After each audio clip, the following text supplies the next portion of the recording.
혹시 이런 마음이 드신 적이 있으신가요? 교회를 다닌 지 오래되었는데 나는 정말 구원받은 사람이 맞는 것인지 문득 불안해지는 순간 말입니다. 예배도 빠지지 않고 기도도 하고 헌금도 드립니다. 그런데 내 삶은 왜 이토록 그대로인지 나도 모르게 한숨이 새어나올 때가 있으셨을 것입니다. 오늘 함께 펼칠 말씀은 야고보서 완전 정리입니다. 이 서신은 예수님의 친형제 야고보가 흩어진 성도들에게 남긴 단 하나의 편지였습니다. 구원받은 자에게 반드시 나타나는 8가지 삶의 증거가 이 안에 담겨 있습니다. 야고보서는 믿음을 심판하는 책이 아니었습니다. 살아있는 믿음이 어떤 모습인지 가장 솔직하게 비추어주는 거울과 같은 서신입니다. 이 영상이 끝날 때 여러분은 그 8가지 증거를 하나씩 확인하게 되실 것입니다. 내 믿음이 지금 어디쯤 서 있는지 자연스럽게 보이기 시작할 것이며 혹시 부족함이 느껴지더라도 두려워하지 마십시오.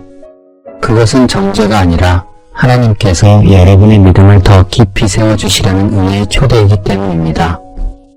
어려운 신학 용어는 나오지 않으므로 편안하게 누우셔서 야고보의 목소리에 귀를 기울여 주시기 바랍니다.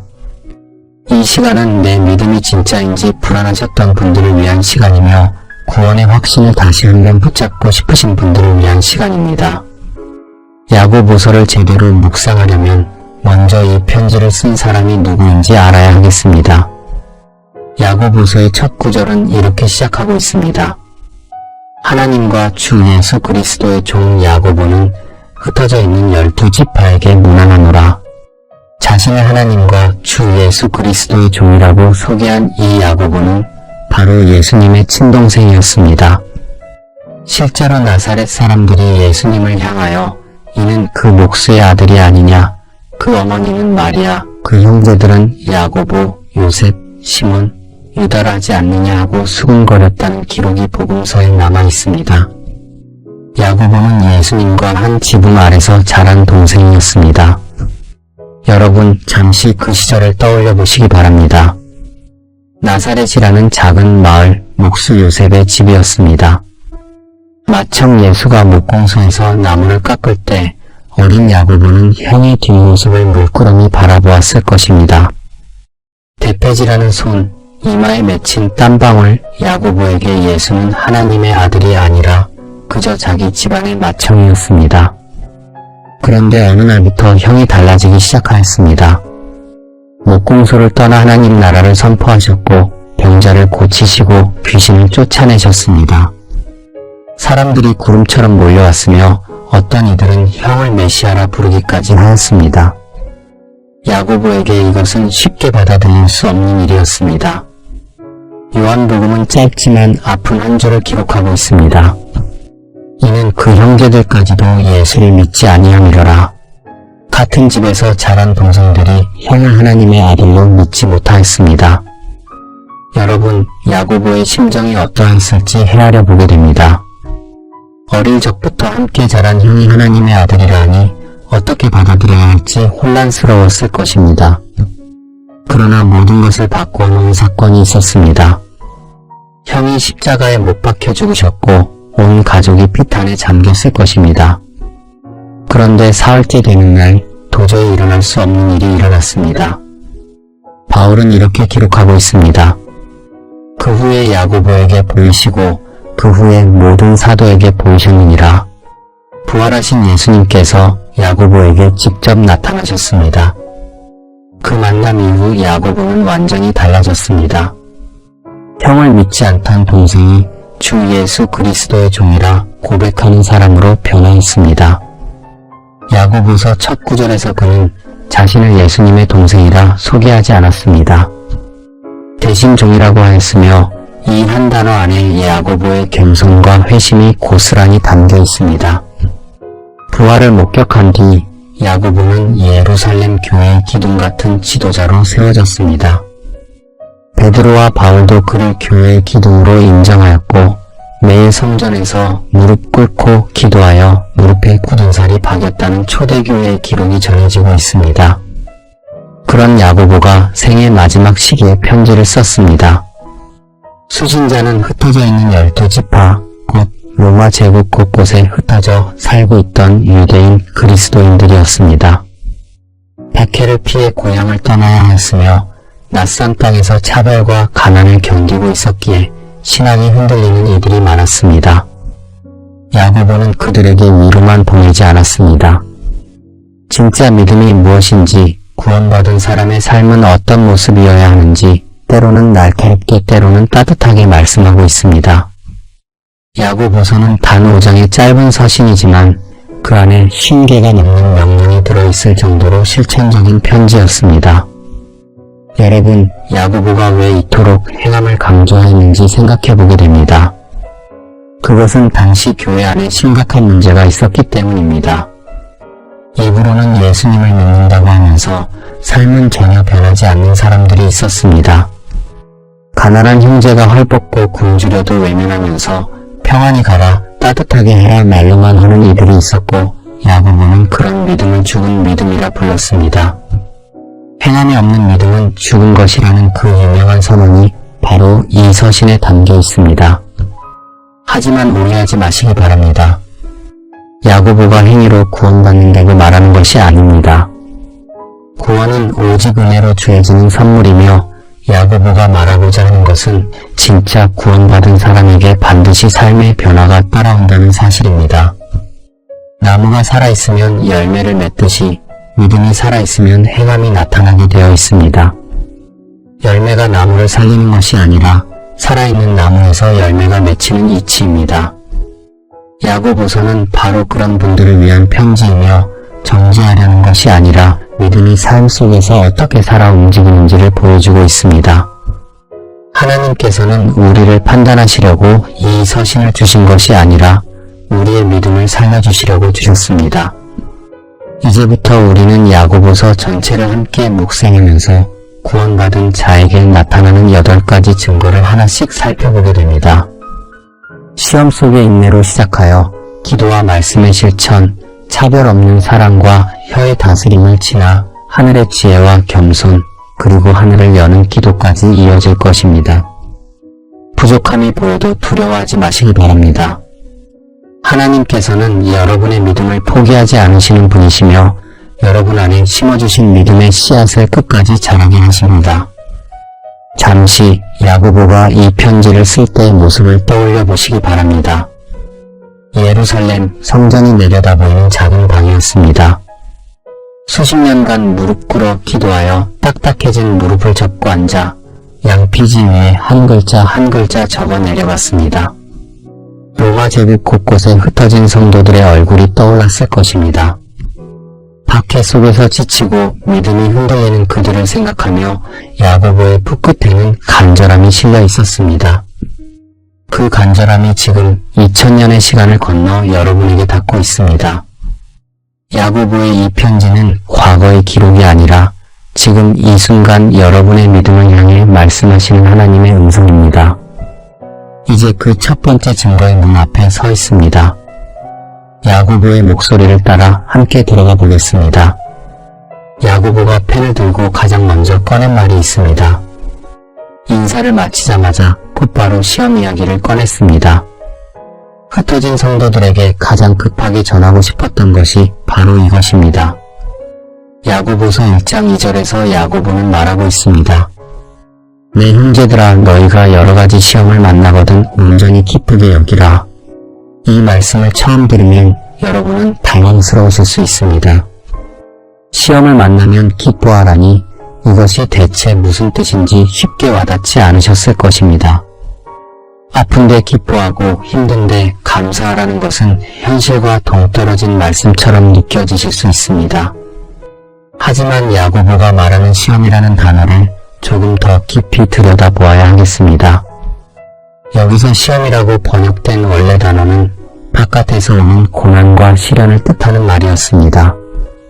사업이 무너지는 것, 건강이 나빠지는 것, 사랑하는 사람을 잃는 것, 관계가 깨어지는 것, 이 모든 것이 야고보가 말하는 시험에 포함됩니다. 그리고 야고보는 여러 가지라는 표현을 덧붙였습니다. 시험은 한 종류만 오지 않으며 예상하지 못한 방향에서 다양한 모습으로 찾아온다는 뜻입니다. 여러분, 잠시 지난 시간을 돌아보시기 바랍니다. 살아오시면서 한 번도 시험을 겪지 않으신 분은 계시지 않을 것입니다. 어떤 분은 병상에 오래 누워 계셨을 것이며 어떤 분은 가까운 사람의 배신으로 마음이 찢어지셨을 것입니다. 밤마다 걱정에 잠을 이루지 못하셨던 시간, 기도에도 하늘이 막힌 것처럼 느껴지셨던 시간이 있으셨을 것이며 그때의 외로움을 아직도 기억하고 계십니다. 야고보가 편지를 보낸 성도들도 바로 그런 시험 한가운데 서 있었습니다. 고향에서 쫓겨나 낯선 도시에 발을 딛고 로마 시민도 아닌 이방인 취급을 받으며 살아가야 했습니다. 거기에 더하여 예수를 주로 고백한다는 이유만으로 가게 문이 닫히고 이웃에게 손가락질을 받았습니다. 시험은 한 가지가 아니라 여러 겹으로 그들을 짓누르고 있었습니다. 야고보가 여러 가지 시험이라 표현한 것은 그들의 현실을 정확히 알고 있었기 때문입니다. 그런데 야고보는 시험을 피하라고 말하지 않았으며 시험이 빨리 지나가기를 기도하라고도 하지 않았습니다. 대신 기쁘게 여기라고 하였습니다. 온전히 기쁘게 여기라는 것은 억지로 웃으라는 뜻이 아닙니다. 시험 너머에 하나님의 목적이 있다는 것을 신뢰하라는 뜻입니다. 고통 자체를 즐기라는 것이 아니라 그 고통을 통해 일하시는 하나님을 바라보라고 야고보는 권면하고 있습니다. 야고보는 그 이유를 바로 이어서 밝혀줍니다. 이는 너희 믿음의 시련이 인내를 만들어내는 줄 너희가 알미라. 인내를 온전히 이루라. 이는 너희가 온전하고 구비하여 조금도 부족함이 없게 하려 함이라. 여러분, 이 말씀을 천천히 마음에 새겨보십시오. 시험이 오는 이유가 여기에 담겨 있습니다. 믿음의 시련이 인내를 만들어내고 그 인내가 온전히 이루어지면 우리가 조금도 부족함이 없는 사람이 된다고 하였습니다. 하나님께서 시험을 허락하신 것은 우리를 괴롭히시려는 것이 아닙니다. 금을 정렬하는 장인의 마음으로 이해하시면 됩니다. 금은 불에 들어가야 불순물이 빠지고 순금으로 거듭납니다. 장인이 금을 불에 넣는 것은 금을 태우려는 것이 아니라 더 귀한 것으로 만들기 위함입니다. 하나님께서도 여러분의 믿음을 시험의 불 속에 넣으실 때 그것은 여러분을 더 온전하게 빚으시려는 사랑의 손길이십니다. 장인은 불 속에 있는 금에서 눈을 떼지 않습니다. 혹시라도 금이 너무 오래 불 속에 있으면 상하기 때문입니다. 하나님께서도 마찬가지이십니다.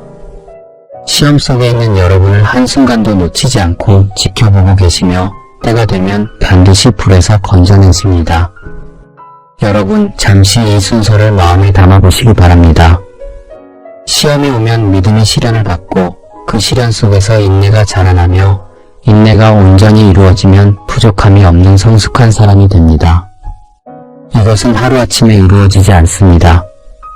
마치 겨울을 견딘 나무가 봄에 더 깊은 뿌리를 내리듯이 시험을 견딘 믿음은 더 단단해지고 깊어지게 됩니다.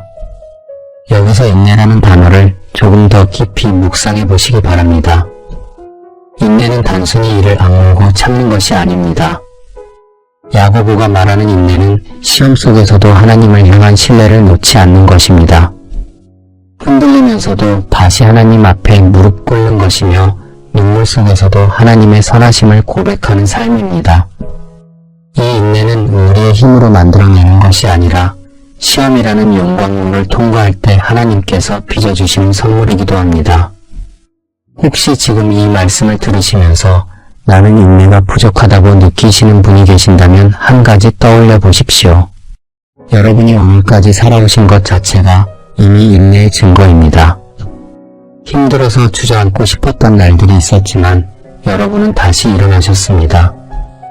그 힘이 어디서 왔는지 생각해 보시면 그것은 여러분의 의지가 아니라 하나님께서 붙잡아 주셨기 때문입니다. 여러분의 삶에도 이런 경험이 분명 있으셨으리라 믿습니다. 당장은 너무 힘들어서 왜 이런 일이 나에게 오는지 원망하셨지만 시간이 지나고 나서 돌아보니 그 시간이 여러분을 가장 크게 성장시켜 주었다는 것을 깨달으신 적이 있으셨을 것입니다. 병상에 누워있던 그 시간이 오히려 하나님을 가장 가까이 만난 시간이 되기도 하였습니다. 사업이 무너졌던 그 시기가 오히려 가정의 소중함을 깨닫게 해주었다면 그것이 바로 시련이 인내를 만들어낸 은혜의 증거입니다. 하나님께서는 시험 속에 있는 여러분을 한순간도 잊지 않고 계십니다. 이 사실을 기억해 주시기 바랍니다. 지금 여러분 앞에 놓인 그 시험이 아무리 크게 보여도 하나님께서는 이미 그 끝을 보고 계십니다. 여러분이 쓰러지도록 내버려 두시는 분이 아니며 불 속에 넣으셨다면 반드시 건져내시는 분이십니다. 야고보서 1장 12절은 이 진리를 더욱 분명하게 선포하고 있습니다. 시험을 참는 자는 복이 있도다. 이것을 견디어낸 자가 주께서 자기를 사랑하는 자들에게 약속하신 생명의 면류관을 얻을 것임이라. 시험을 참는 자에게 복이 있다고 하였습니다. 그냥 복이 아니라 생명의 면류관이라는 구체적인 약속이 주어져 있습니다. 여러분, 면류관이라는 단어가 마음에 어떻게 다가오시는지 헤아려 보게 됩니다. 당시 로마 세계에서 면류관은 경기에서 승리한 자에게 주어지는 월계관이었습니다. 땀을 흘리며 끝까지 달린 자, 포기하지 않고 결승선을 통과한 자에게만 주어지는 영예였습니다. 야고보는 시험을 견딘 성도들에게 이 면류관이 약속되어 있다고 말하고 있습니다. 그것도 그냥 면류관이 아니라 생명의 면류관이었습니다. 시들지 않는 영원한 생명으로 엮인 면류관을 하나님께서 예비해 두셨습니다. 그리고 야고보는 이 약속의 대상을 분명히 하였습니다. 주께서 자기를 사랑하는 자들에게 약속하셨다고 말하고 있습니다. 여러분, 이 표현을 놓치지 마시기 바랍니다. 주를 사랑하는 자들에게 약속하셨다고 하였습니다. 시험 속에서도 하나님을 향한 사랑을 놓지 않는 자, 그 사람에게 생명의 면류관이 예비되어 있다는 것입니다. 그리고 그 사랑조차도 하나님께서 먼저 우리 안에 심어주신 은혜였습니다. 잠시 지금 여러분이 겪고 계신 시험을 떠올려 보십시오. 어떤 분은 건강 때문에 오랫동안 고통하고 계실 것이며 어떤 분은 자녀 문제로 범잠을 이루지 못하고 계실 수 있습니다. 경제적 어려움 속에서 내일이 막막하신 분도 계실 것이며 외로움과 고립감 속에서 하루하루를 버티고 계신 분도 계십니다. 야고보는 그 시험 한가운데 계신 여러분에게 기쁘게 여기라고 말하고 있습니다. 이것은 잔인한 요구가 아닙니다. 이 시험이 여러분을 무너뜨리기 위한 것이 아니라 여러분의 믿음을 단련하여 더 깊고 단단한 사랑으로 세워주시려는 하나님의 계획입니다. 지금 흔들리고 계셔도 괜찮습니다. 인내가 부족하다고 느끼셔도 괜찮으시며 야고보가 말하는 인내는 처음부터 완벽한 인내가 아니었습니다. 시험 속에서 하루하루 하나님을 붙잡는 그 과정 자체가 인내이며 넘어져도 다시 일어나 하나님 앞에 서는 것이 바로 그 모습입니다. 완벽하게 견디는 것이 아니라 포기하지 않는 것이 야고보가 말하는 인내의 본질이었습니다. 여러분, 구원받은 자의 첫 번째 증거는 시험이 없는 삶이 아닙니다. 시험이 와도 무너지지 않고 다시 일어서는 믿음, 고통 속에서도 하나님의 목적을 신뢰하는 마음, 그것이 첫 번째 증거입니다. 지금 시험 가운데 계신 여러분에게 하나님께서는 이미 생명의 면류관을 예비해 두셨습니다. 그 약속을 마음 깊이 붙잡으시기 바랍니다. 이 첫 번째 증거를 확인하셨다면 이제 야고보는 두 번째 증거로 우리를 이끌어갑니다. 시험 속에서 인내하는 자에게 필요한 것이 하나 있었습니다. 그것은 바로 하나님의 지혜를 구하는 기도였습니다. 시험 한가운데 서 있을 때 사람에게 가장 절실한 것은 무엇일지 생각해 보게 됩니다. 고통이 끝나는 것도 원하지만 그보다 먼저 간절한 것이 있습니다. 이 상황을 어떻게 받아들여야 할지, 어떤 선택을 해야 할지 그 길을 분별할 수 있는 지혜입니다. 야고보는 그것을 정확히 알고 있었습니다. 야고보서 1장 5절에서 야고보는 이렇게 말하고 있습니다. 너희 중에 누구든지 지혜가 부족하거든 모든 사람에게 후히 주시고 꾸짖지 아니하시는 하나님께 구하라. 그리하면 주시리라. 여러분, 이 말씀을 천천히 마음에 담아 보십시오. 지혜가 부족하거든 하나님께 구하라. 그러면 주시겠다고 하였습니다. 조건도 자격도 묻지 않으셨으며 누구든지라는 말씀으로 문을 활짝 열어두셨습니다. 여기서 야고보가 말하는 지혜는 세상에서 말하는 똑똑함이 아닙니다. 학력이나 경험에서 나오는 판단력과도 다릅니다. 야고보가 말하는 지혜란 시험 속에서 하나님의 뜻을 분별할 수 있는 영적인 눈입니다. 왜 이 고난이 왔는지, 이 상황에서 어떻게 믿음을 지켜야 하는지 분별하는 것이며 하나님께서 나를 어디로 이끌고 계신지를 헤아리는 마음의 눈입니다. 야고보가 이 말씀을 쓸 때 편지를 받은 성도들의 형편이 눈앞에 떠올랐으며 그 마음이 무거웠을 것입니다. 고향을 떠나 이방 도시에서 살아가는 그들에게는 매일이 선택의 연속이었습니다. 박해가 심해질 때 이 도시를 떠나야 할지, 로마 사회의 관습을 따라야 할지, 믿음을 지켜야 할지 매 순간 갈림길에 놓여 있었습니다. 가난한 형편에 자녀의 미래를 어떻게 맡겨야 할지도 막막하였기에 그들에게 필요한 것은 사람의 지식이 아니라 하나님께서 주시는 지혜였습니다. 여러분, 혹시 이런 경험이 있으셨을 것입니다. 기도를 하는데 무엇을 기도해야 할지 모르겠는 때가 있으셨으며 눈앞의 문제가 너무 복잡하여 이 길로 가야 할지 저 길로 가야 할지 도무지 판단이 서지 않았던 시간도 있으셨을 것입니다. 그때 여러분에게 필요했던 것이 바로 야고보가 말하는 이 지혜입니다. 그런데 야고보는 지혜를 구하는 방법보다 그 지혜를 주시는 하나님의 마음을 먼저 알려주고 있습니다. 후히 주시고 꾸짖지 아니하시는 하나님이라 했습니다. 이 두 표현을 깊이 묵상해 보시기 바랍니다. 후히 주신다는 것은 아끼지 않고 넉넉하게 주신다는 뜻입니다. 우리가 구하는 만큼만 주시는 것이 아니라 우리의 기대를 넘어서 풍성하게 부어주시는 분이십니다. 마치 가뭄 끝에 쏟아지는 소나기처럼 하나님의 지혜는 한두 방울이 아니라 넘치도록 부어지는 은혜입니다. 여러분이 구하는 것보다 하나님께서 주시고 싶어 하시는 것이 더 크다는 사실을 마음에 새기십시오. 그리고 꾸짖지 아니하신다고 하였습니다. 여러분, 이 부분에서 마음이 놓이시는 분이 계실 수 있습니다. 우리는 기도할 때 은근히 두려움을 느끼게 됩니다. 이런 것까지 기도해도 되는 것인지, 믿음이 부족한 내가 이런 것을 구해도 되는 것인지 망설이셨던 적이 있으셨을 것입니다. 하나님께서 혹시 답답하게 여기시지는 않을지 두려우셨을 것이며 같은 문제를 놓고 수십 번째 기도하면서 이미 구했던 것을 또 구하는 내 모습이 부끄러우셨던 적도 있으셨을 것입니다. 야고보는 그런 두려움을 단번에 걷어내고 있습니다. 하나님께서는 여러분이 지혜를 구할 때 왜 이제야 구하느냐 꾸짖지 않으십니다. 왜 아직도 모르느냐 탓하지도 않으시며 오히려 기다리고 계셨다는 듯이 반겨주시는 분입니다. 아버지가 어린 자녀의 손을 잡아주듯이 넘어질까 염려하시는 마음으로 기꺼이 지혜를 부어주시는 분이십니다. 그러나 야고보는 한 가지 조건을 분명히 하였습니다. 야고보서 1장 6절에서 이렇게 말하고 있습니다. 오직 믿음으로 구하고 조금도 의심하지 말라. 의심하는 자는 마치 바람에 밀려 요동하는 바다 물결 같으니. 여러분, 이 장면을 마음속에 그려보십시오. 바람에 밀려 요동하는 바다 물결, 한쪽으로 기울었다가 다시 반대쪽으로 쏠리는 물결의 모습입니다. 이리저리 흔들리며 어디로 갈지 스스로 정하지 못하는 형상이었습니다. 야고보가 경계하는 것은 기도하면서 동시에 의심하는 마음입니다. 입으로는 하나님께 구하면서 마음속으로는 하나님께서 정말 응답하실지 의심하는 것이며 한쪽 발은 하나님 앞에 두고 다른 한쪽 발은 세상의 방법 위에 올려놓는 것입니다.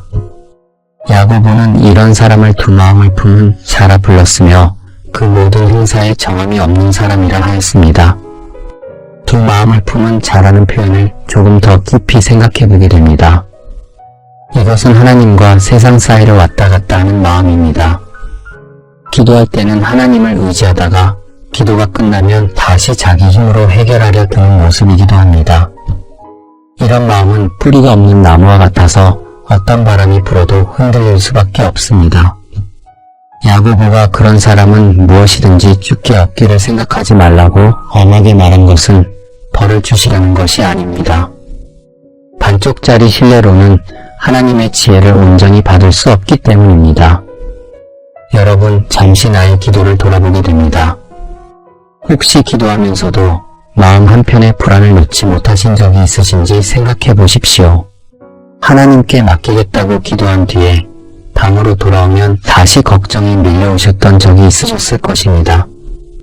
그것이 바로 두 마음의 모습입니다. 하지만 오해하지 마시기 바랍니다. 야고보가 말하는 의심 없는 믿음이란 감정의 흔들림이 전혀 없는 상태를 뜻하는 것이 아닙니다.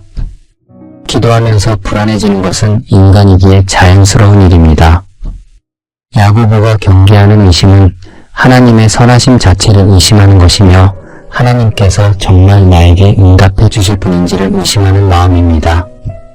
다시 말해 기도 후에 걱정이 밀려오는 것과 하나님을 신뢰하지 않는 것은 다른 문제이며 이 둘을 구별할 줄 아는 것이 중요합니다.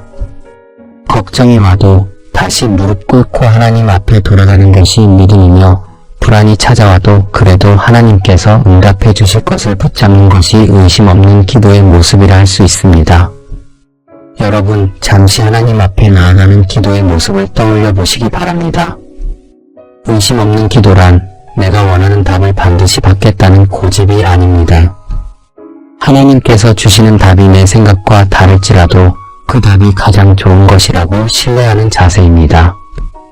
내 뜻대로가 아니라 하나님의 뜻대로 이루어지기를 구하는 것, 그것이 야고보가 말하는 믿음의 기도이며 하나님께서 기뻐 받으시는 기도입니다. 하나님의 뜻 안에서 가장 좋은 길을 열어주시리라 믿고 맡기는 것, 그 신뢰가 의심을 이기는 힘이 됩니다. 여러분의 기도가 짧아도 괜찮으며 말이 서툴러도 괜찮습니다. 하나님께서는 기도의 길이나 표현을 보시지 않으십니다. 여러분이 하나님을 향해 마음을 여는 그 순간 하나님께서는 이미 여러분의 기도를 들으셨습니다. 중요한 것은 기도의 형식이 아니라 하나님께서 반드시 응답하시는 분이라는 신뢰입니다. 혹시 지금 기도가 메마르다고 느끼시는 분이 계시다면 한 가지 기억해 주십시오. 기도가 메마르다고 느끼는 것 자체가 여러분이 여전히 하나님을 향해 있다는 증거입니다. 하나님을 떠난 사람은 기도의 메마름을 느끼지 못합니다. 목마른 사람이 물을 찾듯이 기도가 메마르다고 느끼시는 그 갈증이 오히려 여러분의 믿음이 살아있다는 표지입니다. 그리고 한 가지 더 기억하실 것이 있습니다. 하나님의 응답은 우리가 예상하는 시간표와 다를 수 있으며 그 시간 또한 하나님의 주권 아래 놓여 있습니다. 우리는 기도하자마자 답을 받기를 원하지만 하나님께서는 가장 좋은 때에 가장 좋은 방법으로 응답하십니다. 기도한 뒤 아무 일도 일어나지 않는 것처럼 보여도 하나님께서는 보이지 않는 곳에서 이미 일하고 계십니다. 씨앗이 땅속에서 자라는 동안 밖에서는 아무 변화가 보이지 않듯이 하나님의 응답도 때로는 땅속의 씨앗처럼 조용히 자라나고 있습니다. 그 기다림 속에서도 하나님을 신뢰하는 것, 그것이 의심 없는 기도를 완성하는 의미입니다. 구원받은 자의 두 번째 증거는 화려한 기도의 언어가 아닙니다. 형편없어 보이는 기도라 할지라도 의심 없이 하나님께 나아가는 것 자체가 두 번째 증거입니다. 시험 속에서 혼자 해결하려 하지 않고 지혜의 근원이신 하나님 앞에 무릎 꿇는 것, 그것이 구원받은 자의 모습이라고 야고보는 말하고 있습니다. 여러분이 오늘 드리는 그 작은 기도 한마디가 하나님 앞에서는 결코 작지 않습니다. 후히 주시고 꾸짖지 않으시는 하나님께서 지금 이 순간에도 여러분의 기도에 귀를 기울이고 계십니다. 그분은 여러분의 기도를 단 한 번도 흘려보내신 적이 없습니다. 이 두 번째 증거를 마음에 품으셨다면 이제 야고보는 세 번째 증거로 우리를 이끌어갑니다. 기도를 받은 지혜가 삶 속에서 어떻게 열매를 맺는지 보여주려 합니다. 기도로 받은 지혜는 머리에만 머무는 것이 아닙니다. 그 지혜가 삶 속에서 열매를 맺을 때 비로소 살아있는 믿음이 됩니다. 야고보는 이제 그 열매의 모습을 하나씩 보여주려 합니다. 하나님의 말씀을 듣는 것과 그 말씀대로 살아가는 것 사이에 놓인 간격에 대한 이야기입니다. 야고보는 이 편지에서 이렇게 선언하고 있습니다. 너희는 말씀을 행하는 자가 되고 듣기만 하여 자신을 속이는 자가 되지 말라. 여러분, 이 말씀에서 한 가지 눈에 띄는 표현을 발견하게 됩니다. 자신을 속이는 자라는 표현입니다. 야고보는 말씀을 듣기만 하고 행하지 않는 것을 남을 속이는 것이 아니라 자기 자신을 속이는 것이라 하였습니다. 이것이 무슨 뜻인지 깊이 헤아려 보게 됩니다. 예배에 참석하고 설교를 듣고 은혜롭다고 느끼는 것만으로 내 믿음이 충분하다고 여기는 마음이 있습니다. 말씀을 많이 아는 것이 곧 믿음의 성숙이라 착각하고 지식이 쌓이면 저절로 삶이 바뀔 것이라 기대하는 것, 야고보는 그것을 착각이 아니라 자기 기만이라 부르고 있습니다. 아는 것과 사는 것 사이에는 깊은 꼴이 있으며 그 꼴을 건너지 않으면 아무리 많은 말씀을 알아도 삶은 제자리에 머물게 됩니다. 여러분, 혹시 이런 경험이 있으셨을 것입니다. 예배 중에 말씀을 들을 때는 마음이 뜨거워지고 은혜가 넘쳤습니다. 그런데 교회 문을 나서는 순간 일상으로 돌아가면 그 감동이 서서히 사라지곤 하셨을 것이며 월요일 아침이 되면 주일의 은혜가 기억나지 않고 다시 똑같은 하루가 반복되는 느낌을 받으신 적도 있으셨을 것입니다. 야고보는 바로 그 현상을 아주 생생한 비유로 설명하고 있습니다.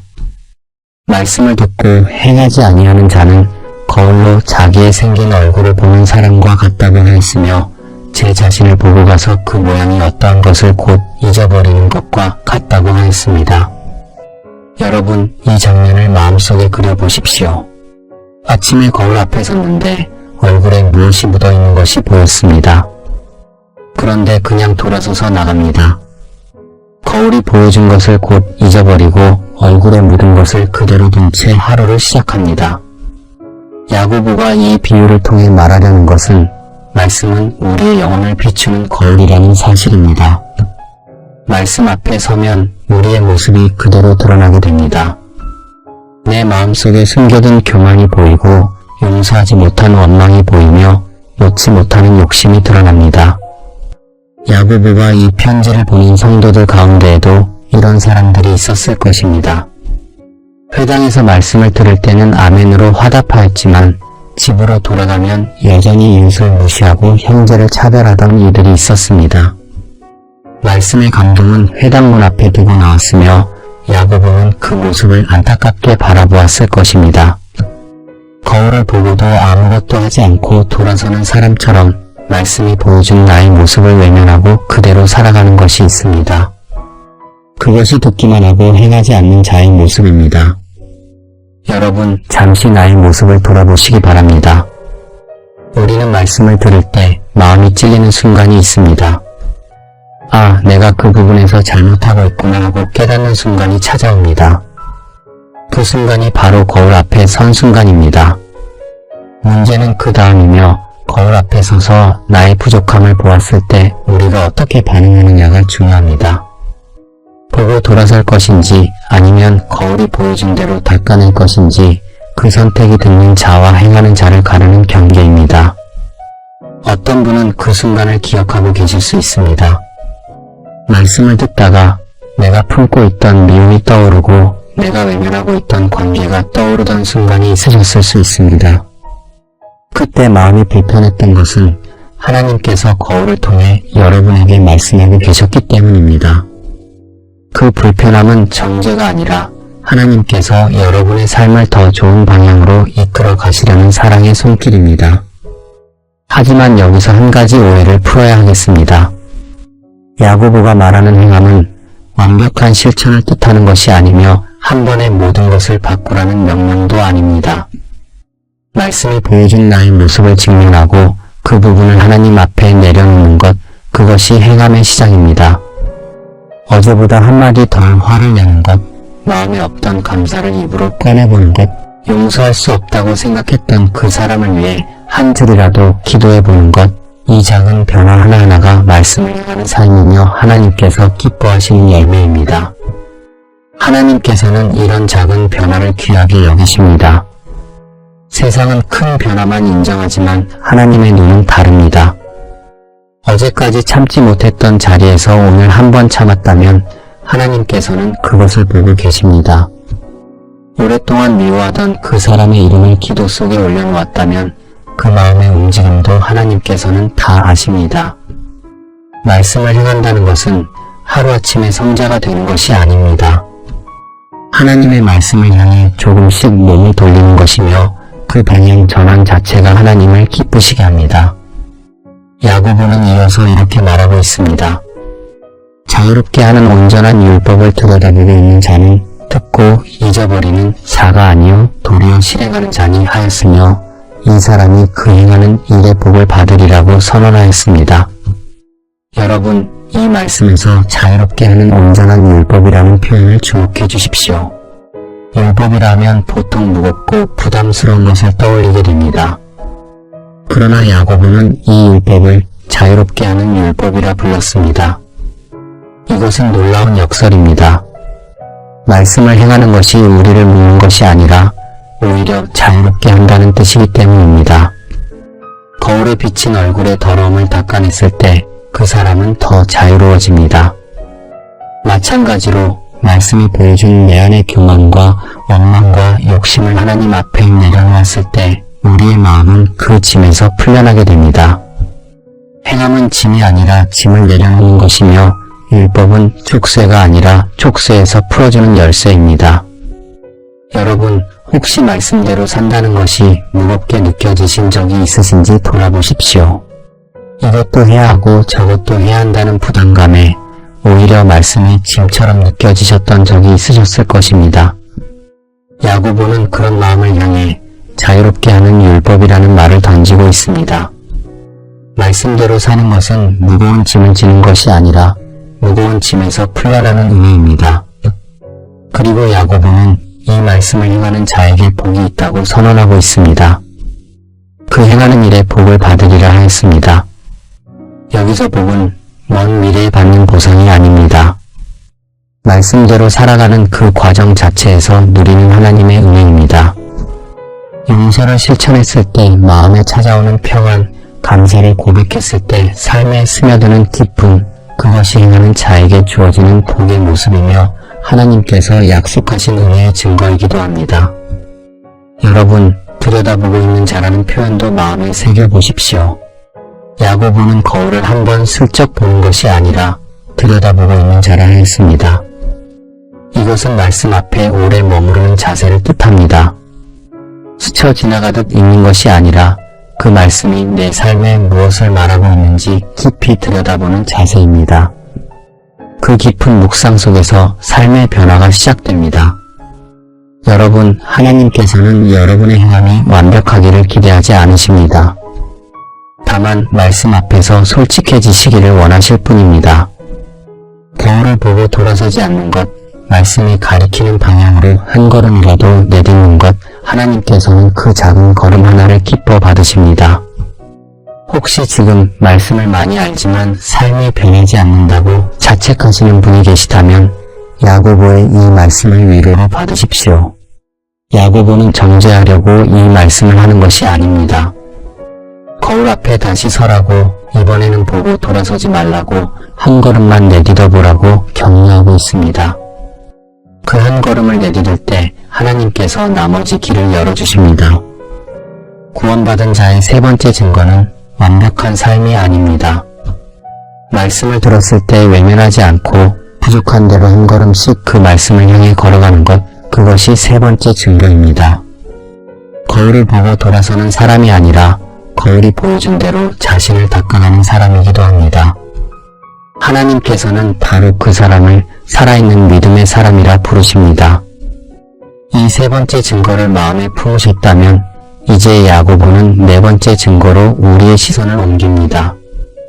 말씀을 행하는 삶이 사람과의 관계에서 어떤 모습으로 나타나는지 보여주려 합니다. 말씀을 행하는 삶은 가장 먼저 사람과의 관계에서 드러납니다. 야고보는 이제 그 구체적인 모습을 우리 앞에 펼쳐 보입니다. 그리고 그 첫 번째 장면은 우리가 사람을 어떻게 대하느냐에 관한 이야기이기도 합니다. 야고보 야고보는 한 가지 장면을 그려 보여주고 있습니다. 모임에 두 사람이 들어옵니다. 한 사람은 금가락지를 끼고 아름다운 옷을 입었으며 다른 한 사람은 남루한 옷을 입은 가난한 사람이었습니다. 그런데 아름다운 옷을 입은 사람에게는 여기 좋은 자리에 앉으라고 하였습니다. 반면 가난한 사람에게는 저기 서 있으라 혹은 내 발등상 아래에 앉으라고 말하고 있습니다. 여러분, 이 장면은 야고보가 만들어낸 이야기가 아닙니다. 당시 유대인 회당에서 실제로 일어나고 있던 일이었습니다. 예수 그리스도를 믿는다고 고백하면서도 사람의 외모와 재산에 따라 대우를 달리하는 일이 교회 안에서 벌어지고 있었기 때문입니다. 야고보는 그 모습을 보며 깊은 안타까움을 느꼈을 것입니다. 같은 주님을 믿고 같은 은혜 아래 서 있으면서 사람의 겉모습으로 서로를 나누고 있었던 것입니다. 하나님께서 그토록 사랑하시는 자녀들이 서로를 하나님의 눈이 아닌 세상의 눈으로 바라보고 있었습니다. 차별이 무엇인지 잠시 생각해 보게 됩니다. 차별은 눈에 보이는 것으로 사람의 가치를 판단하는 것입니다. 재산으로, 외모로, 지위로 사람을 나누는 것이며 하나님께서 보시는 눈과는 정반대의 시선입니다. 하나님께서는 사람의 겉모습을 보지 않으시고 그 중심을 보시는 분이십니다. 그런데 하나님을 믿는다고 하면서 하나님과 정반대의 눈으로 사람을 바라본다면 그 믿음은 스스로 모순에 빠지게 됩니다. 야고보는 이렇게 선언하고 있습니다. 하나님이 세상에서 가난한 자를 택하사 믿음에 부유한 자와 또 자기를 사랑하는 자들에게 약속하신 그 나라를 유업으로 받을 자로 세우지 아니하셨느냐고 말하고 있습니다. 여러분, 이 말씀을 마음에 담아 보십시오. 하나님의 선택 기준은 세상의 기준과 완전히 다릅니다. 세상은 가진 것으로 사람을 평가하지만 하나님께서는 믿음으로 사람을 부르십니다. 가난한 자를 택하셨다는 것은 가난 자체를 높이 여기신다는 뜻이 아닙니다.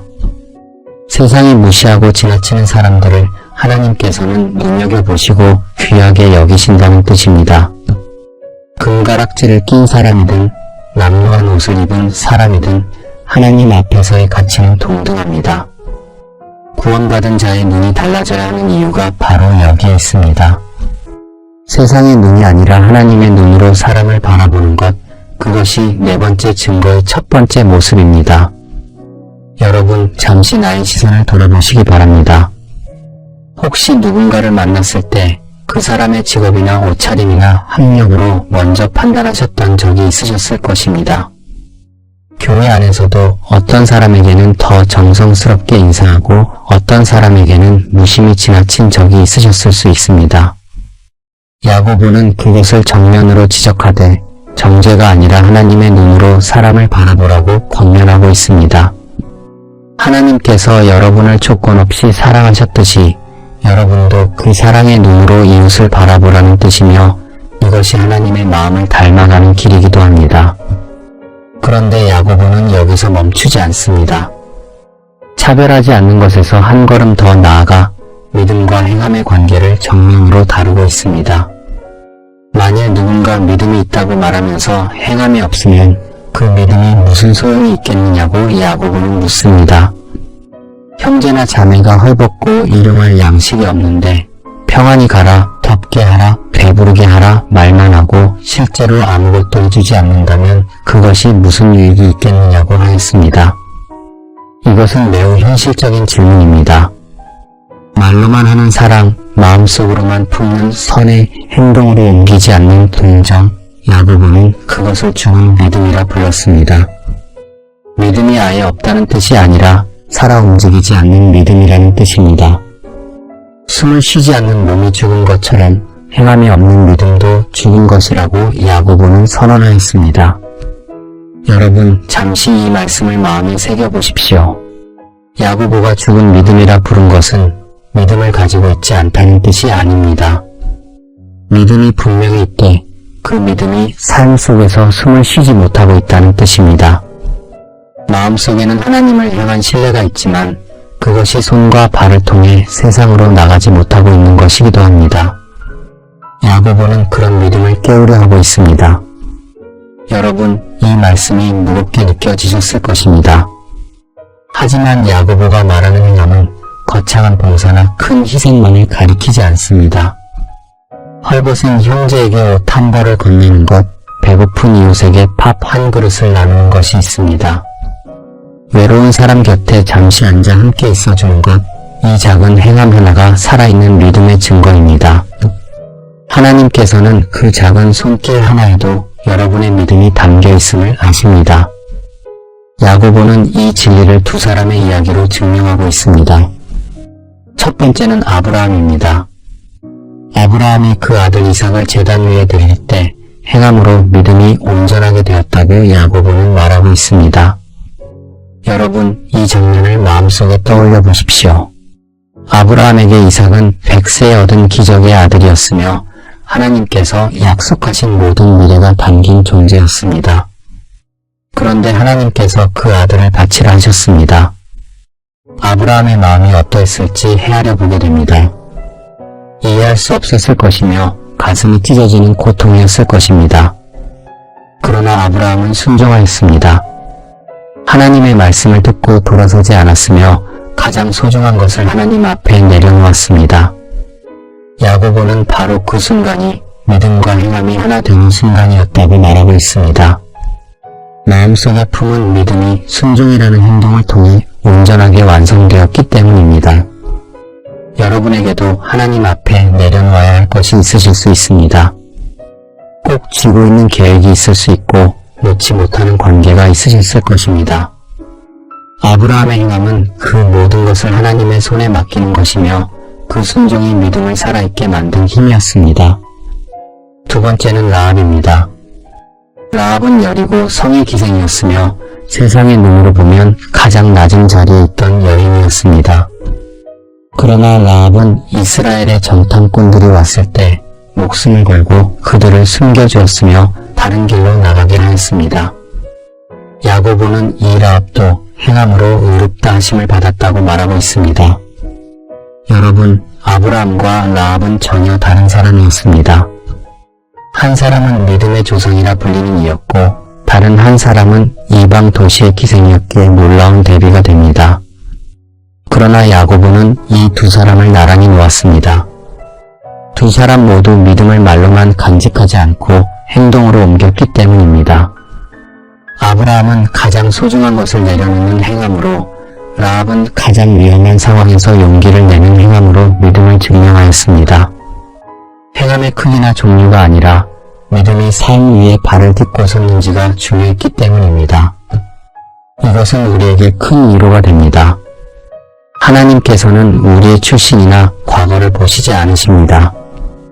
아브라함처럼 오래 믿어온 사람이든 라합처럼 이제 막 하나님을 향해 돌아선 사람이든 상관없습니다. 믿음을 행함으로 증명하는 그 순간을 하나님께서는 귀하게 받으십니다.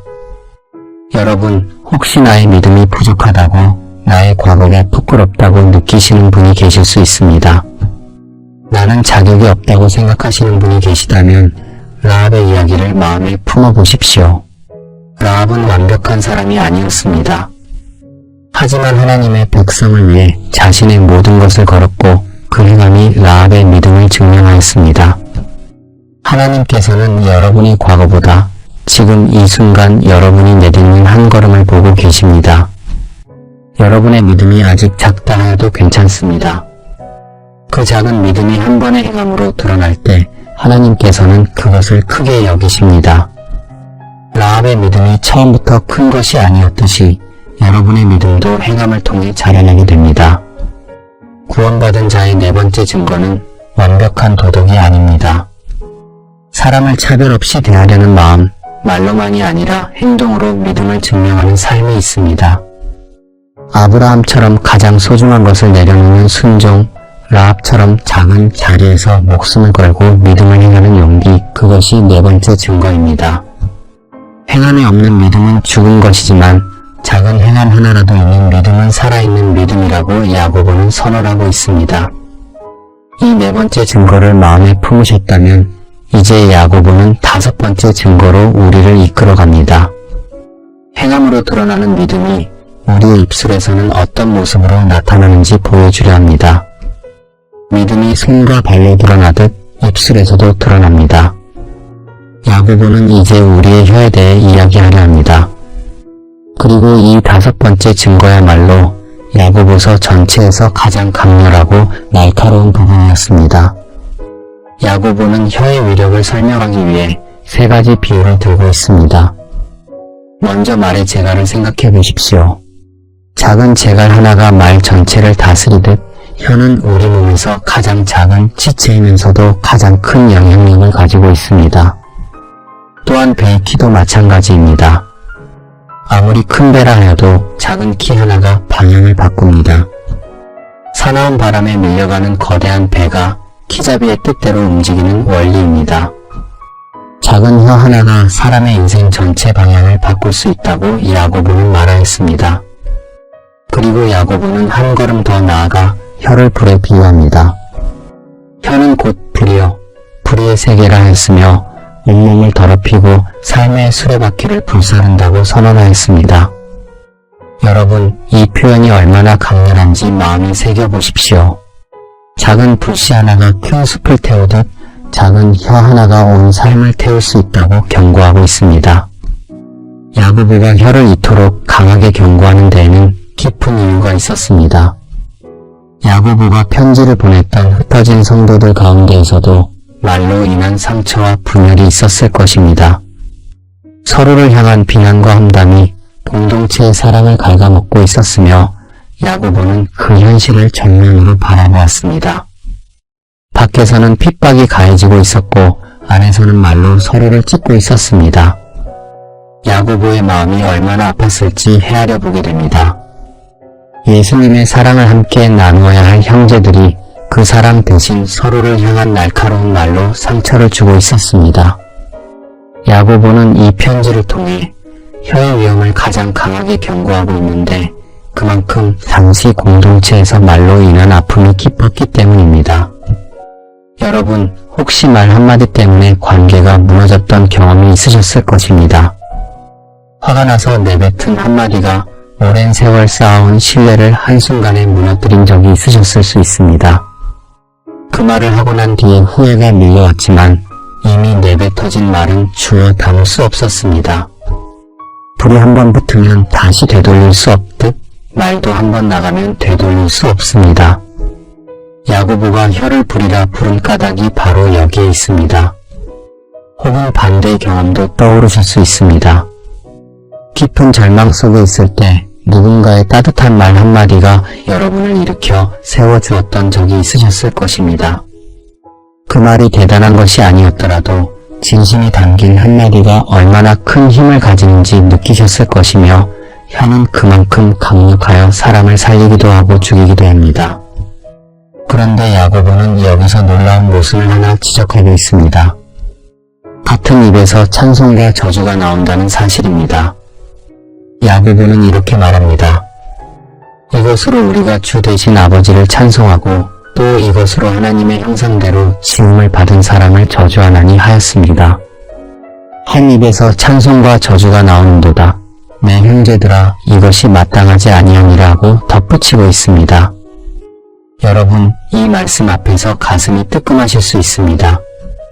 예배 시간에는 하나님을 찬양하면서 예배가 끝나고 나면 형제를 비난하는 말을 하였던 적이 있으셨을 수도 있겠습니다. 기도할 때는 하나님의 사랑을 고백하면서 일상에서는 이웃을 향해 원망과 불평을 쏟아낸 적이 있으셨을 것입니다. 야고보는 그것을 마땅하지 않다고 말하고 있습니다. 그리고 야고보는 샘의 비유를 들어 이 모순을 더 깊이 파고 들어갑니다. 샘이 한 구멍으로 단 물과 쓴 물을 내겠느냐고 하였습니다. 무화과 나무가 감람 열매를 맺으며 포도나무가 무화과를 맺겠느냐고 물으며 이와 같이 짠 물이 단 물을 내지 못하느니라고 선언하고 있습니다. 이 비유가 가리키는 것은 분명합니다. 입에서 나오는 말은 마음의 근원을 그대로 보여주고 있습니다. 만약 내 입에서 저주와 비난이 나온다면 그것은 아직 마음 깊은 곳에 쓴 뿌리가 남아있다는 증거입니다. 하나님께서는 그 쓴 뿌리까지도 알고 계십니다. 그리고 그 뿌리를 뽑아내시기를 원하십니다. 혀의 문제는 결국 마음의 문제이며 마음의 문제는 하나님만이 고치실 수 있는 영역입니다. 여러분, 잠시 나의 입술을 돌아보시기 바랍니다. 오늘 하루 동안 내 입에서 나온 말들을 떠올려 보십시오. 누군가를 격려하는 말이 있었는지 혹은 누군가를 깎아내리는 말이 있었는지 되새겨보게 됩니다. 혹시 뒤에서 다른 사람의 이야기를 하면서 그것이 기도 제목이라는 이름으로 포장되지는 않았는지 마음에 물어보십시오. 우리의 말은 우리가 생각하는 것 이상으로 오래 남습니다. 칭찬의 말 한마디는 듣는 사람의 마음에 오래 머물고 비난의 말 한마디도 듣는 사람의 가슴에 깊이 남아 있습니다. 하나님 앞에서 솔직하게 나의 말을 점검해 보는 것, 그것이 혀를 다스리는 첫걸음입니다. 하지만 야고보가 이 말씀을 하는 이유는 우리를 정죄하려는 것이 아닙니다. 야고보는 매우 솔직한 고백을 하나 더 하고 있습니다. 혀를 길들일 수 있는 사람이 아무도 없다는 것입니다. 혀는 쉬지 않는 악이요 죽이는 독이 가득하다고까지 고백하였습니다. 여러분, 이 말씀은 절망의 선언이 아니라 오히려 겸손의 초대입니다. 야고보 자신도 혀를 완벽하게 다스리지 못한다는 것을 인정하였습니다. 우리 스스로의 힘으로는 혀를 길들일 수 없음을 솔직하게 고백하는 것이며 그렇기에 우리에게는 하나님의 은혜가 필요합니다.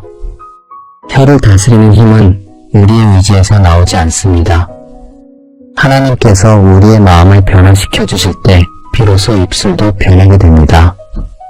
샘의 근원이 바뀌어야 물이 바뀌듯 마음의 근원이 하나님의 은혜로 새로워질 때 우리의 입에서 나오는 말도 달라지기 시작합니다. 저주의 말이 줄어들고 축복의 말이 늘어나는 것은 노력만으로 되는 것이 아니라 하나님께서 마음을 만져주시는 은혜의 열매입니다. 여러분, 혀를 다스리려고 이를 악물고 참는 것만으로는 한계가 있습니다. 참다가 결국 터져나온 말이 더 큰 상처를 남기기도 합니다. 야고보가 가르쳐주는 길은 다릅니다. 혀를 억지로 다스리는 것이 아니라 마음의 샘을 하나님께 맡기는 길입니다. 샘이 맑아지면 물이 저절로 맑아지듯 마음이 하나님의 은혜로 채워지면 입에서 나오는 말도 자연스럽게 변하게 됩니다. 여러분, 혹시 오늘 누군가에게 상처가 되는 말을 하셨다면 그것 때문에 자책하지 마십시오. 대신 하나님 앞에 그 마음을 내려놓으시기 바랍니다.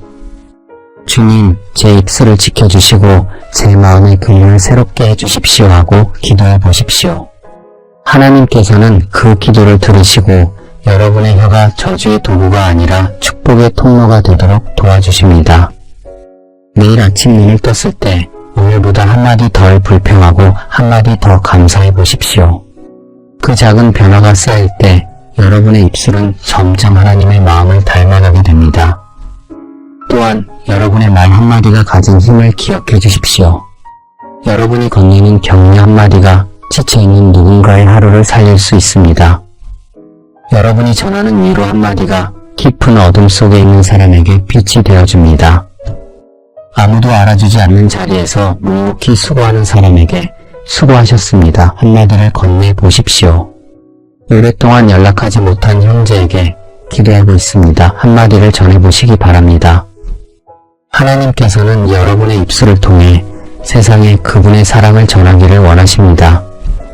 여러분의 혀는 하나님께서 이 세상에 축복을 흘려보내시는 통로가 될 수 있습니다. 그 통로를 열어두는 것은 여러분의 겸손한 기도와 하나님의 풍성한 은혜입니다. 구원받은 자의 5번째 증거는 완벽하게 말을 잘하는 것이 아닙니다. 자신의 혀가 가진 위험을 알고 하나님 앞에 겸손하게 내 입술을 맡기는 것입니다. 찬송과 저주가 함께 나오는 모순을 인정하고 하나님의 은혜로 그 근원이 새로워지기를 구하는 것, 그것이 5번째 증거입니다. 혀를 완벽하게 다스리는 사람은 없지만 하나님의 은혜 안에서 조금씩 축복의 말을 늘려가는 사람이 있습니다. 하나님께서는 바로 그 사람을 온전한 믿음의 사람이라 부르십니다. 이 5번째 증거를 마음에 품으셨다면 이제 야고보는 6번째와 7번째 증거로 우리를 이끌어갑니다. 입술의 변화가 삶 전체의 지혜로 어떻게 이어지는지 그리고 하나님 앞에 낮아지는 겸손이 왜 믿음의 증거인지 보여주려 합니다. 입술이 변하기 시작하면 삶 전체를 이끄는 지혜도 달라집니다. 야고보는 이제 6번째 증거로 우리를 안내하며 구원받은 자가 따르는 지혜가 어떤 것인지 보여주려 합니다. 야고보는 두 가지 지혜를 분명하게 구분하고 있습니다. 하나는 세상의 지혜이며 다른 하나는 위로부터 내려오는 지혜입니다. 세상의 지혜에 대해 야고보는 매우 강하게 말합니다. 너희 마음속에 독한 시기와 다툼이 있으면 자랑하지 말라 했습니다. 그리고 그런 지혜는 위로부터 내려온 것이 아니요 땅 위의 것이요 정욕의 것이요 귀신의 것이라 경고하고 있습니다. 여러분, 귀신의 것이라는 표현이 얼마나 강렬한지 마음에 담아 보십시오. 세상이 말하는 지혜는 남보다 앞서고 경쟁에서 이기며 내 이익을 지키는 데 집중합니다.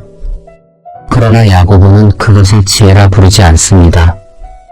시기와 다툼이 있는 곳에는 혼란과 모든 악한 일이 있다고 하였습니다. 아무리 똑똑하고 전략적이어도 그 안에 시기가 있으면 그것은 하늘에서 온 것이 아니라는 뜻입니다. 세상은 시기를 경쟁심이라 부르고 다툼을 추진력이라 포장하지만 야고보의 눈에 그것은 혼란의 씨앗이었습니다. 여러분, 잠시 나의 삶을 돌아보시기 바랍니다. 혹시 누군가가 잘 되는 것을 보면서 마음 한편에 불편함이 올라온 적이 있으셨을 것입니다. 겉으로는 축하하면서도 속으로는 나는 왜 안 되는지 비교했던 적이 있으셨을 수 있습니다. 야고보는 그 마음이 세상의 지혜가 만들어내는 열매라고 말하였습니다.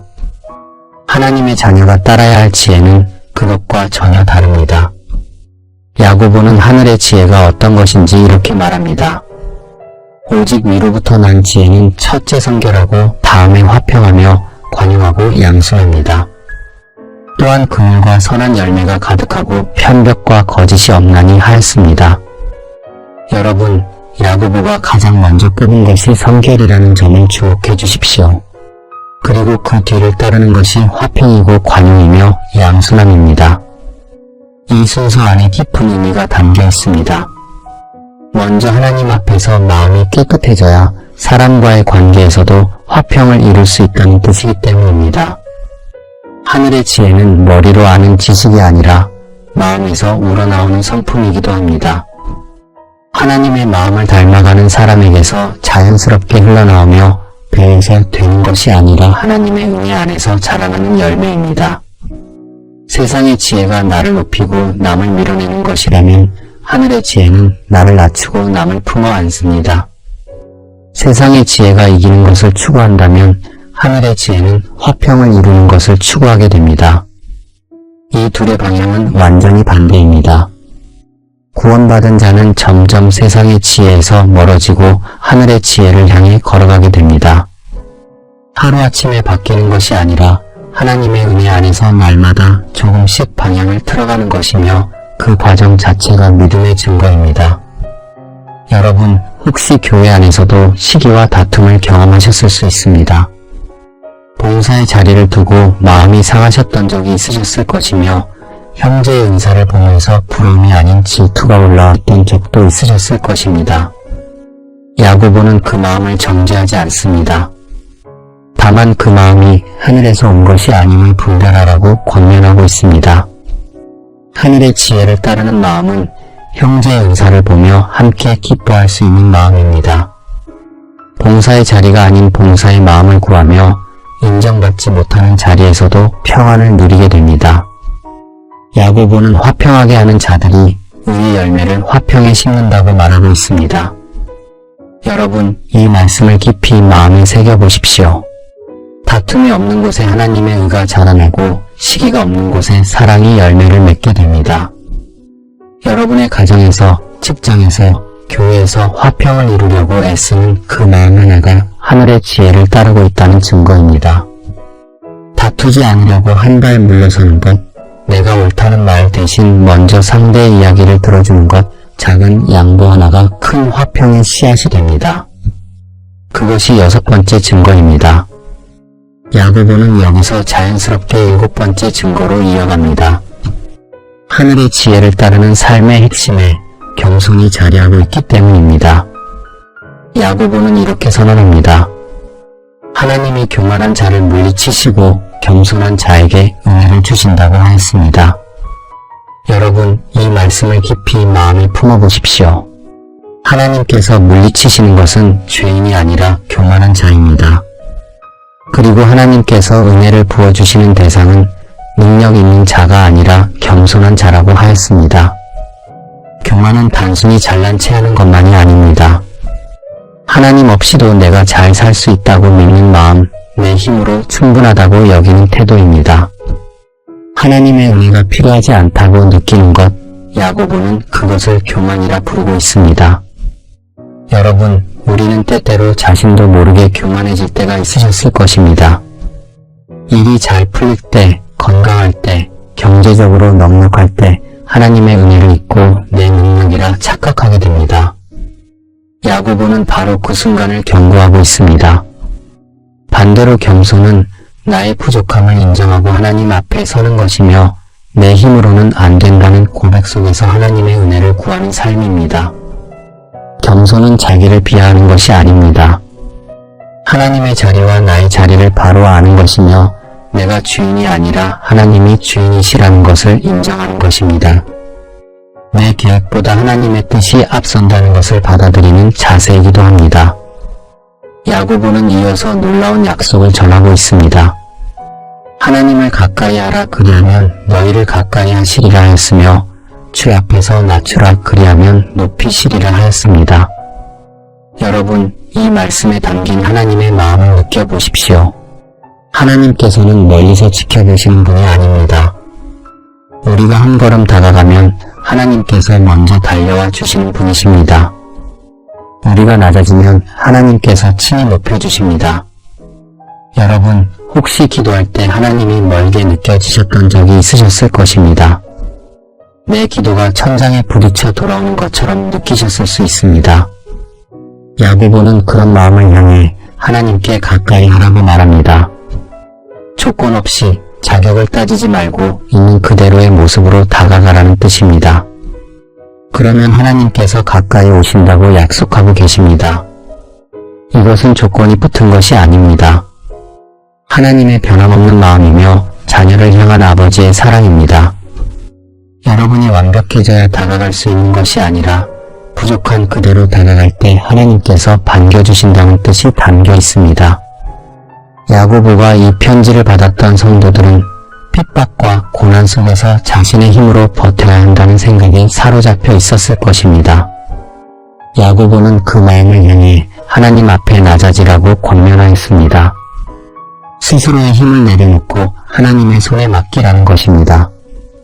여러분도 오늘 하루 동안 내 힘으로 해결하려고 애쓰다가 지치셨을 수 있습니다. 내가 모든 것을 감당해야 한다는 무거운 짐을 지고 계신 분이 있으시다면 야고보의 이 말씀을 위로로 받으시기 바랍니다. 짐을 내려놓는 것이 나약함이 아니라 하나님을 신뢰하는 가장 강한 믿음입니다. 하나님 앞에 낮아지는 것은 포기가 아닙니다. 가장 안전한 분의 손에 나를 맡기는 것이며 그것이 겸손의 참된 의미입니다. 하나님께서는 낮아진 자를 절대 외면하지 않으십니다. 오히려 그 낮아짐을 통해 하나님의 높이심이 임하게 됩니다. 세상은 높아지려고 발버둥 치는 곳이지만 하나님 나라에서는 낮아지는 사람이 가장 높은 자리에 서게 되기 때문입니다. 예수님께서 몸소 보여주신 길이기도 합니다. 가장 낮은 곳까지 내려오신 분이 가장 높은 이름을 받으셨습니다. 구원받은 자의 6번째 증거는 세상의 지혜가 아닌 하늘의 지혜를 따르는 삶입니다. 시기와 다툼 대신 화평과 관용을 선택하고 남을 밀어내는 것이 아니라 품어 안는 삶이기도 합니다. 그리고 7번째 증거는 하나님 앞에 낮아지는 겸손에 있었습니다. 내 힘으로 충분하다는 교만을 내려놓고 하나님께 가까이 나아가는 것, 그때 하나님께서 친히 다가와 주시고 높여주시겠다는 약속을 믿는 것, 그것이 7번째 증거이기도 합니다. 이 두 증거를 마음에 품으셨다면 이제 야고보서의 마지막 증거가 남아 있습니다. 야고보는 이 편지의 끝에서 구원받은 자의 8번째이자 마지막 증거를 전하려 합니다. 인내와 기도로 주의 오심을 기다리는 가장 아름답고도 감동적인 믿음의 모습입니다. 야고보서의 마지막 증거가 시작됩니다. 야고보는 이 편지의 끝에서 따뜻하면서도 힘있는 이야기를 꺼내놓습니다. 구원받은 자의 8번째 증거는 인내와 기도입니다. 야고보는 먼저 농부의 비유를 들고 있습니다. 농부가 땅에서 나는 귀한 열매를 바라고 이른 비와 늦은 비를 기다리나니 하였습니다. 여러분, 이 장면을 마음에 그려보십시오. 씨를 뿌린 농부는 하루아침에 열매를 거두지 못합니다.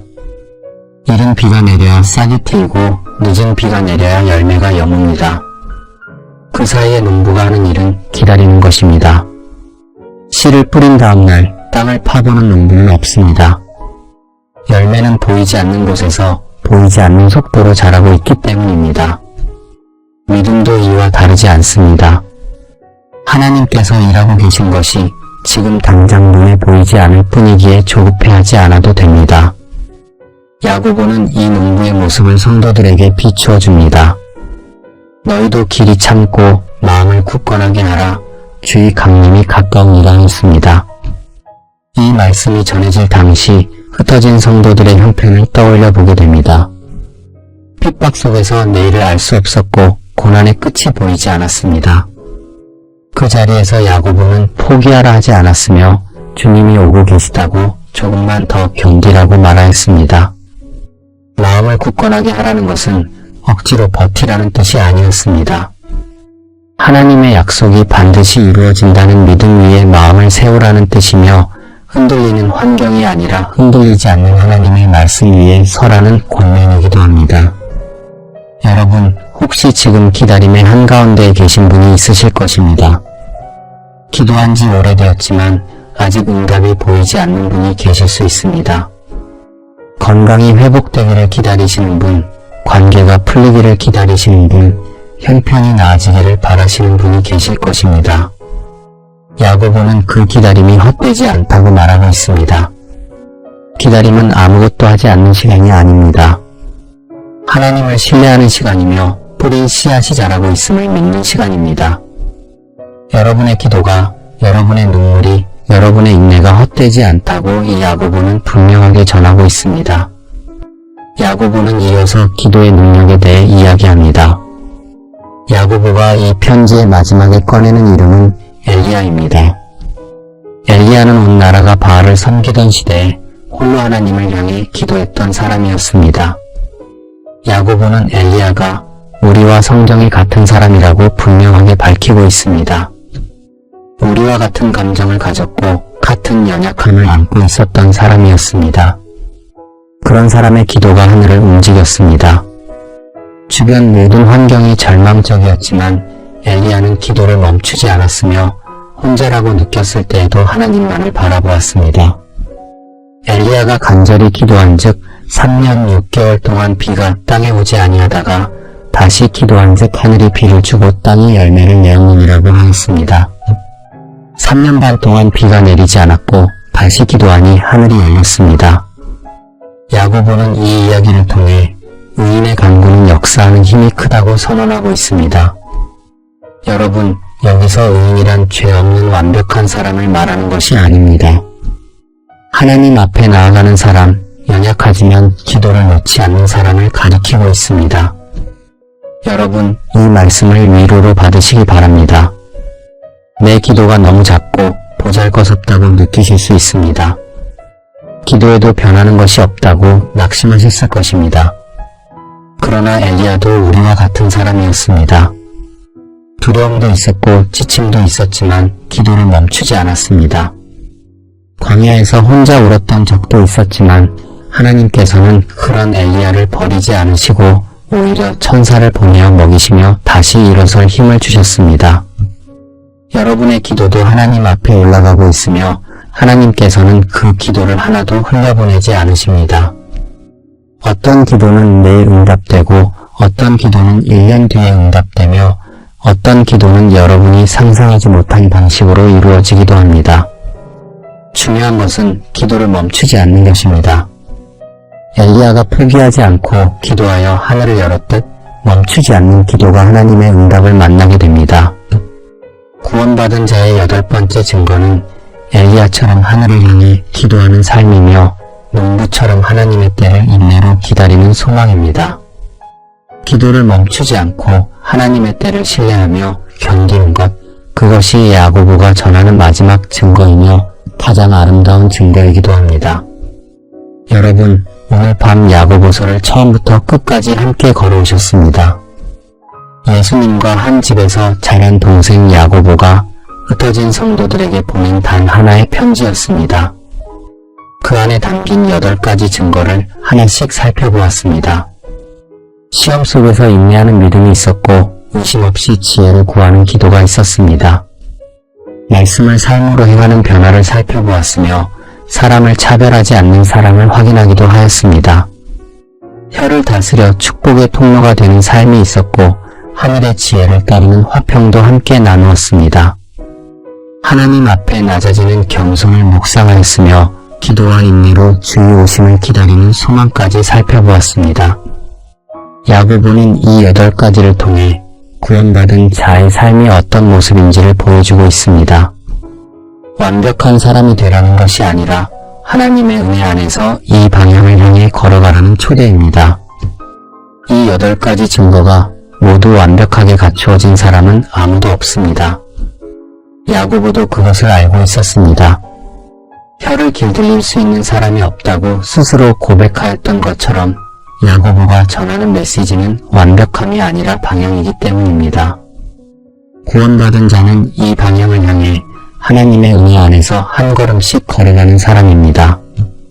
넘어져도 다시 일어나고 부족해도 다시 기도하며 연약해도 하나님께 다가갑니다. 여러분, 오늘 밤 이 말씀을 들으시며 혹시 부족함을 느끼셨을 수 있습니다. 8가지 증거 가운데 아직 내게 약한 부분이 있다고 마음이 무거우셨을 것입니다. 그러나 야고보가 이 편지를 쓴 이유는 여러분을 정죄하기 위해서가 아니었습니다. 여러분의 믿음이 진짜라는 것을 여러분 스스로 확인하게 하려는 마음이었기 때문입니다. 이 편지를 읽고 마음이 움직이셨다면 그 자체가 여러분 안에 하나님의 생명이 살아있다는 증거입니다. 야고보의 편지는 2000년 전에 쓰여졌지만 오늘 밤 이 시간 여러분의 귀에 닿았습니다. 그것은 이 말씀이 지금도 숨쉬는 하나님의 말씀이기 때문이며 여러분의 믿음 또한 그 말씀 안에서 자라고 있기 때문입니다. 야고보의 편지가 여러분의 마음을 두드렸다면 그것이 바로 하나님의 은혜입니다. 함께 기도하겠습니다.